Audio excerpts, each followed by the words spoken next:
السلام عليكم الشمع هركفونا كم بلتن الان ديستو بدان الرابدو وجرما كوني مكماك دوسان كوف اجيسا كوني مكماك إركسان مناف كبانته كوني مكماك زين اجيلو تنا رجيفدا ارغما كنا ورق امني وني كون سنلالشيسو ني دغيفتن ni hubatan ni xiinxaltan gubbaa kophaa osoo hin taane hiikkaa isaatii waliin akka dhaggeeffattan abdiidhaan qaba. Eenyuuf qaama mootummaaf ambaasaadarootaa bakka bu'oota hawaasaa kallattiidhaan ergaan kun akka bergahuun barbaada. Laal jinniin ogguu samii baatee warra falfaltuudhaatiif dubbii fidee dhufti tokkicha fidattee dhufti. Akka jirutti pirootokoolaa fi 99 guuttattee san itti kenniti. Laal namni dantaa wahiitiif deemu dantaa of duubaa wahiin barbaaddachuudhaaf deemu sabaaf yaadu even obboleessa isaatii faamilii isaatiif yaadu wanni inni diddeemuun waan magaalaa ittiin bu'atee dantaa san galmaan gahatu qobaadha. Isin laga tokko jiraattanii warreen haqa barbaadan laga tokko jiraatee warri sinitti dhufee dubbii guuruu kallattiidhaan namoota isaan dura dhaabbatu kan sinitti hadheessu yookaan ta'u taate abbaa taatanii walakkaa lafaa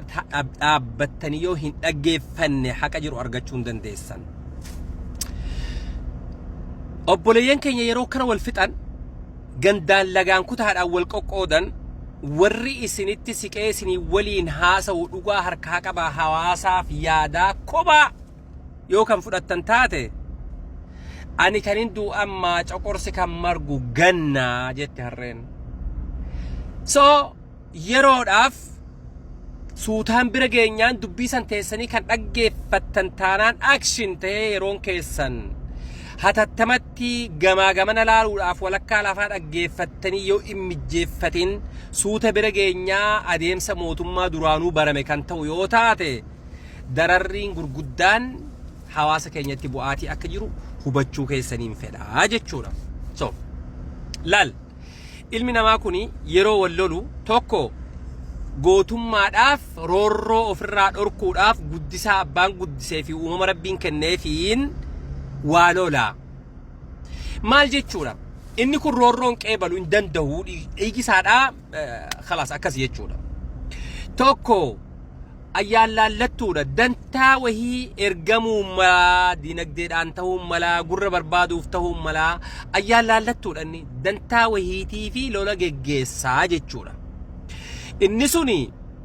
bamiiran qabu keessoon isaa maal naan jedha keessoon kiyyaan hirriibana raffisaa wanni kun hin jedhu suni cubbumaaf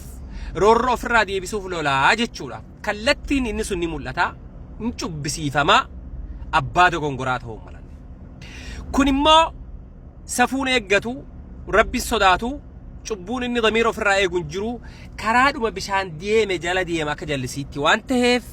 dhoffachuu danda'a jechuudha. Kan akkanatti yoo hubachuu hin dandeenye rakkoon gurguddaan musiibaan ibiddi hin dhaabbanne yeroo hunda qabataatii jiru kun turee akka madaama golee nu godha akka ibidda faanaa nu godhaatii jiru kuni akka ramaxii ibiddaadhaan nutti tahaatii jiru kuni irra diddibaa duraan dubbanne saniini jechuun buddeenan ta'uu irra dibaan. So akka madaa qoree keessaa osoo qabu gubbaarraan hinnaa yookaan qorichitti dhaatii jiraatanii tahaa jechuudha turee numa dhoohaa. Kana yoo hubachuu dadhabdan bututtuma ganda kee diddeemtee dubbii tottolchuu kophaa akkuma duraan jedhe san dubbii tottolchuu kophaa irratti hundooftu kophaa waliin yoo haasoftan hin haasa'inaadhaan mi haasaa ala fikra haasaa keessa fatfataa keessa waa dhufa qurxummii kanuma afaan babbantu goomoon qabdii jedhan afaan arabaatiin makmaakichinii san keessa waa hedduu argattan anuma kanarraahu anuma dubbatu jiru kanarraahu. So dubbisiisaa hunda jechuudha abbaa tahaa yookaahu isin gola biraa jirtanii haqi gola biraa jiraataa haqaa wal arguun dandeessanii roorroon gidiraan ummata keenyarraa dhaabbachuun yeroon isaanii fagaata. Turullee haqi gubbaarra numa aana gaaf takka jala teessee addii gaaf tokko gubbaarra anti waan ta'eef. So yeroodhaan argachuu hin dandeessanii jechuu hattuun meeshaa bada yeroo namaa waliin barbaaddu meeshaa sun hin argamu jedhan isiniif galaasee kiyya kun guutumtinuu haqa argachuudhaaf qaama guutuu waliin wal qunnamuu danda'uu qabdanii qaama akka nama isiniin jedhe bututtuu gandi ifii hawaasa ofii biyya ofiitii wal quba hin qabne maalkaa isaan keessa oolan keessa hunda bu'ee isaanii waliin daawwatee haasawwachuu hin dandeenye waliin kophaa yoo ooltan rakkoo furuu hin dandeessanii jechuu barbaadeeti. warreen isinii waliin oolanii isinii waliin haasaan ol bahanii mul'atan abbuma fedhe qaama fedhe haa ta'uuti. hawaasa keessa gabbu'anii waa takka isinii fiduu hin danda'an dhugaa jiru isinii fiduu hin danda'an ol baatee dhugaa takka 99 itti buutee akka jinnii itti guuttattee akka jinnii waa fiddee dhuftee falfaltuutti himtuu san ta'a malee dubbiin takkittii keessa argachuun mala marrajaa argadhee fiigaa dhufu waan ta'eef inni laga biraa warri waa balleessus raga biraa inni laga biraa